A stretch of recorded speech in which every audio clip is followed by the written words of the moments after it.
before the judgment of the Most High came upon the sons of men, there was a righteous man chosen by God. He was a wise man, a great artificer, and the Lord looked upon him with favor. The Most High received him so that he might behold the mysteries of the heavens, the uppermost dwellings of God, and become an eyewitness to the wise, great, and immutable realm of the Almighty. He would see the stations of the Lord's many-eyed servants brighter than the sun, the inaccessible throne of the Lord seated in boundless light, the degrees and manifestations of the elements in divine order, the various apparitions and the inexpressible singing of the cherubim, and the glory that no human eyes had ever seen. His name was Enoch, son of Jared, and he revealed the truth about the 10 heavens. The Lord brought him there, and everything he saw, he recorded in the second book of Enoch. Now, let us uncover his divine journey. At that time, he said, when my 165th year was completed, I begat my son, Methuselah. After this too I lived 200 years and completed all the years of my life, 365 years. On the first day of the month, I was in my house alone and was resting on my bed and slept. And when I was asleep, great distress came up into my heart, and I was weeping with my eyes in the sleep. And I could not understand what this distress was or what would happen to me. And there appeared to me 2 men, exceeding big, so that I never saw such on earth. Their faces were shining like the sun. Their eyes too were like a burning light, and from their lips was fire coming forth. With clothing and singing of various kinds in appearance, purple, their wings brighter than gold, their hands whiter than snow, they were standing at the head of my bed, and began to call me by my name. And I rose from my sleep and saw clearly those 2 men standing in front of me. And I saluted them, and was seized with fear, and the appearance of my face was changed from terror. And those men said to me, Have courage, Enoch, do not fear. The eternal God sent us to you, and lo, you shall today ascend with us into heaven. And you shall tell your sons and all your household all that they shall do without you on earth, in your house, and that no one seek you, till the Lord return you to them. And I made haste to obey them, and went out from my house and made to the doors, as it was ordered me, and summoned my sons, Methuselah, Regem, and Gadad, and made known to them all the marvels those men had told me. Listen to me, my children. I know not whether I go or what will befall me. Now therefore, my children, I tell you, turn not from God before the face of the vain, who made not heaven and earth, for these shall perish, and those who worship them. And may the Lord make confident your hearts in the fear of him. And now, my children, let no one think to seek me until the Lord return me to you. And it came to pass, when Enoch had told his sons, that the angels took him on their wings and bore him up unto the first heaven, and placed him on the clouds. And there I looked, and again I looked higher and saw the ether. And they placed me on the first heaven, and showed me a very great sea, greater than the earthly sea. They brought before my face the elders and rulers of the stellar orders, and showed me 200 angels who ruled the stars and their services to the heavens, who fly with their wings and come round all those who sail. And here I looked down and saw the treasure houses of the snow, and the angels who keep their terrible storehouses, and the clouds, once they come out and into which they go. Then they showed me the treasure house of the dew, like oil of the olive, and the appearance of its form was as of all the flowers of the earth. Further, many angels were guarding the treasure houses of these things, and how they were made to shut and open. Then those men took me and led me up onto the second heaven, and showed me darkness greater than earthly darkness. And there I saw prisoners hanging, watching, and awaiting the great and boundless judgment. These angels were dark, looking more terrible than earthly darkness, and they were incessantly weeping through all hours. And I said to the men who were with me, Wherefore are these incessantly tortured? They answered me, These are God's apostates, who obeyed not God's commands, but took counsel with their own will, and turned away with their prince, who also is fastened on the 5th heaven. And I felt great pity for them, and they saluted me and said to me, Man of God, pray for us to the Lord. And I answered them, Who am I, a mortal man, that I should pray for angels? Who knows where I go or what will befall me, or who will pray for me? And those men took me thence, and led me up onto the third heaven, and placed me there. And I looked downwards, and saw the produce of these places, such as has never been known for goodness. And I saw all the sweet flowering trees, and beheld their fruits, which were sweet-smelling, and all the foods borne by them, bubbling with fragrant exaltation. And in the midst of the trees was the tree of life, in that place whereon the Lord rests when he goes up into paradise. And this tree is of ineffable goodness and fragrance, and adorned more than every existing thing. And on all sides it is in form gold-looking and vermilion and fire-like, and covers all. And it has produce from all fruits. Its root is in the garden at the earth's end, and paradise is between corruptibility and incorruptibility. And 2 springs come out, which send forth honey and milk, and their springs send forth oil and wine.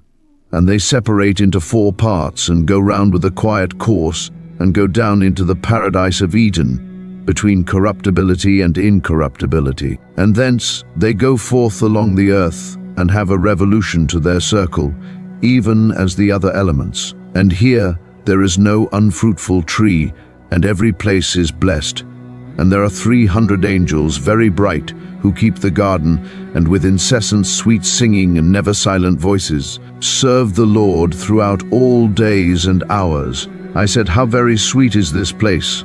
And those men said to me, this place, O Enoch, is prepared for the righteous, who endure all manner of offense from those that exasperate their souls, who avert their eyes from iniquity and make righteous judgment, who give bread to the hungry, and cover the naked with clothing, and raise up the fallen, and help injured orphans, and who walk without fault before the face of the Lord, and serve him alone. And for them this place is prepared for eternal inheritance. And those 2 men led me up onto the northern side, and showed me there a very terrible place. And there were all manner of tortures in that place, cruel darkness and unilluminated gloom.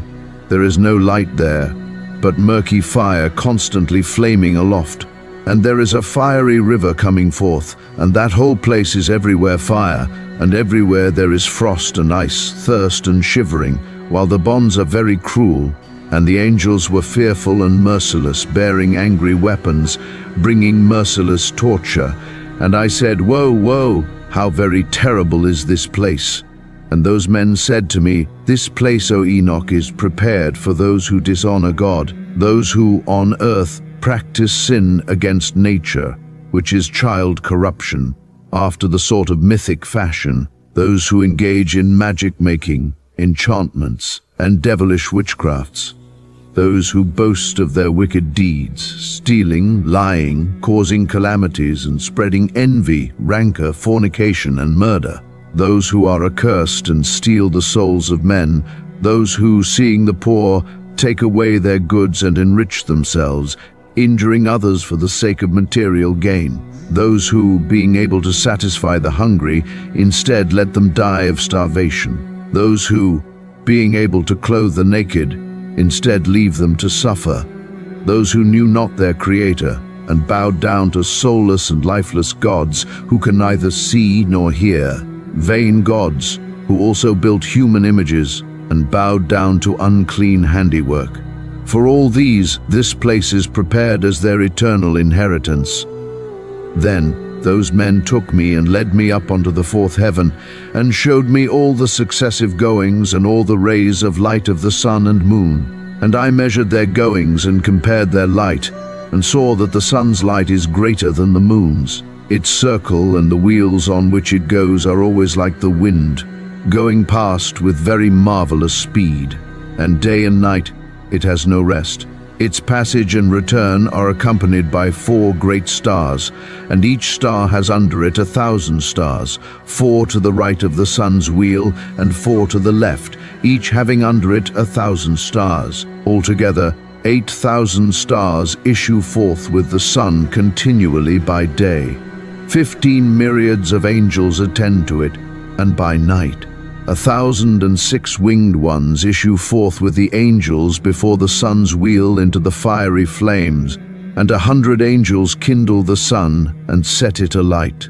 And I looked and saw other flying elements of the sun, whose names are phoenixes and Kal-Kadri, marvelous and wonderful. They have feet and tails in the form of a lion and a crocodile's head.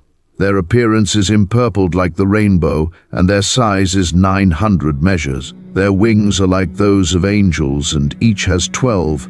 They attend and accompany the sun, bearing heat and dew, as it is ordered to them from God.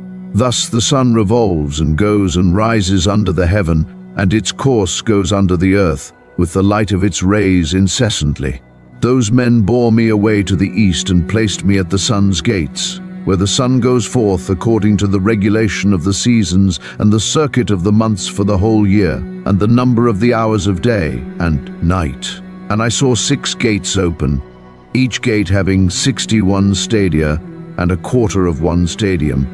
And I measured them truly and understood their size to be so much, through which the sun goes forth and goes to the west, becoming even and rising throughout all the months. Then it turns back again from the 6 gates, according to the succession of the seasons. Thus, the period of the whole year is finished after the returns of the 4 seasons. And again, those men led me away to the western parts and showed me 6 great gates open, corresponding to the eastern gates, opposite to where the sun sets, according to the number of the days, 365 and a quarter. Thus again it goes down to the western gates, and draws away its light, the greatness of its brightness under the earth. For since the crown of its shining is in heaven with the Lord, it is guarded by 400 angels, while the sun goes round on a wheel under the earth and stands 7 great hours in night. It spends half its course under the earth, and when it comes to the eastern approach, in the 8th hour of the night, it brings its light and the crown of shining. Then the sun flames forth more than fire. Then the elements of the sun, called phoenixes and Kal-Kadri, break into song. Therefore every bird flutters with its wings, rejoicing at the giver of light. And they broke into song at the command of the Lord, saying, "The giver of light comes to give brightness to the whole world." And the morning god takes shape, which is the rays of the sun, and the sun of the earth goes out and receives its brightness, to light up the whole face of the earth. And they showed me this calculation of the sun's movement and the gates through which it enters. These are the great gates of the calculation of the hours of the year. For this reason, the sun is a great creation, whose circuit lasts 28 years and then begins again from the beginning. Those men showed me the other cause, that of the moon, 12 great gates, crowned from west to east, by which the moon goes in and out at customary times. It goes in at the first gate to the western places of the sun, by the first gate with 31 days exactly, by the second gate with 31 days exactly, by the third gate with 30 days exactly, by the fourth gate with 30 days exactly, by the fifth gate with 31 days exactly, by the sixth gate with 31 days exactly, by the seventh gate with 30 days exactly, by the eighth gate with 31 days perfectly, by the ninth gate with 31 days exactly, by the 10th gate with 30 days perfectly, by the 11th gate with 31 days exactly, by the 12th gate with 28 days exactly. And it goes through the western gates in the order and number of the eastern gates, and accomplishes the 365 and a quarter days of the solar year, while the lunar year has 354 days. And they are wanting to it 12 days of the solar circle, which are the lunar epochs of the whole year. Thus, the great circle contains 532 years. The quarter of a day is omitted for 3 years, the fourth fulfills it exactly. Therefore, they are taken outside of heaven for 3 years, and are not added to the number of days, because they change the time of the years, to 2 new months towards completion and 2 others towards diminution. And when the western gates have finished, it returns and goes to the eastern gates, to the lights, and goes thus day and night, about the heavenly circles, lower than all circles, swifter than the heavenly winds, spirits, elements, and angels flying. Each angel has 6 wings, and it has a 7-fold course in 19 years. In the midst of the heavens I saw armed soldiers serving the Lord with tympana and organs, with incessant voice, sweet voice, and various singing, which it is impossible to describe, and which astonishes every mind. So wonderful and marvelous is the singing of those angels, and I was delighted listening to it. Then the men took me up to the fifth heaven and placed me there, and I saw many and countless soldiers called Grigori, of human appearance, and their size was greater than that of great giants. Their faces were withered, and the silence of their mouths was perpetual, and there was no service on the fifth heaven. I said to the men who were with me, "Wherefore are these very withered? Why are their faces melancholy and their mouths silent? And wherefore is there no service in this heaven?" And they said to me, "These are the Grigori, who, with their prince Satanael, rejected the Lord of light. After them, those who are held in great darkness are on the second heaven. 3 of them went down onto the earth from the Lord's throne to the place Urban and broke through their vows on the shoulder of the Hilleman. They saw the daughters of men, how good they were, and took to themselves wives, and befouled the earth with their deeds. They, in all times of their age, made lawlessness and mixing, and giants were born, marvelous big men of great enmity. Therefore God judged them with great judgment, and they weep for their brethren, and they will be punished on the Lord's great day." I said to the Grigori, "I saw your brethren, their works and their great torments. I prayed for them, but the Lord has condemned them to be under the earth, until the existing heaven and earth shall end forever." And I said, "Wherefore do you wait, brethren, and do not serve before the Lord's face? Why have you not put your services before the Lord's face, lest you anger your Lord utterly?" And they listened to my admonition and spoke to the 4 ranks in heaven. And lo, as I stood with those 2 men, 4 trumpets trumpeted together with a great voice, and the Grigori broke into song with one voice, and their voice went up before the Lord, pitifully and affectingly. And thence those men took me and bore me up to the 6th heaven, and there I saw 7 bands of angels, very bright and very glorious, and their faces shone more than the sun's shining, glistening. There was no difference in their faces, behavior, or manner of dress, and these make the orders, learn the goings of the stars, the alteration of the moon, the revolution of the sun, and the good government of the world. And when they see evil doing, they make commandments and instruction, and with sweet and loud singing and all songs of praise, they serve the Lord. These are the archangels, who are above angels, who measure all life in heaven and on earth. And there are the angels who are appointed over seasons and years, the angels who are over rivers and the sea, the angels who are over the fruits of the earth, the angels who are over every grass, giving food to all living things, the angels who write all the souls of men, all their deeds and their lives before the Lord's face. In their midst are 6 phoenixes, 6 cherubim, 6 winged ones, continually with one voice singing, and it is not possible to describe their singing, and they rejoice before the Lord at his footstool. And those 2 men lifted me up thence onto the 7th heaven. There I saw a very great light and fiery troops of great archangels, incorporeal forces, dominions, orders, governments, cherubim, seraphim, thrones, and many-eyed ones. There were 9 regiments, the ionic stations of light. I became afraid and began to tremble with great terror. And those men took me and led me after them and said to me, "Have courage, Enoch, do not fear." And they showed me the Lord from afar, sitting on his very high throne. But what is there on the 10th heaven? Since the Lord dwells there, on the 10th heaven is God. In the Hebrew tongue, he is called Aravat. And all the heavenly troops would come and stand on the 10 steps according to their rank, and would bow down to the Lord, and would again go to their places in joy and felicity, singing songs in the boundless light, with small and tender voices, gloriously serving him. And the cherubim and seraphim standing about the throne, the 6-winged and many-eyed ones, do not depart. They stand before the Lord's face, doing his will, and cover his whole throne, singing with a gentle voice before the Lord's face. Holy, holy, holy Lord, ruler of Sabaoth, heavens and earth are full of your glory. When I saw all these things, those men said to me, Enoch, thus far is it commanded us to journey with you. And those men went away from me, and thereupon I saw them no more, and I remained alone at the end of the seventh heaven. Then I became afraid and fell on my face and said to myself, Woe is me, what has befallen me? And the Lord sent one of his glorious ones, the archangel Gabriel, and he said to me, Have courage, Enoch, do not fear. Arise before the Lord's face into eternity. Arise, come with me.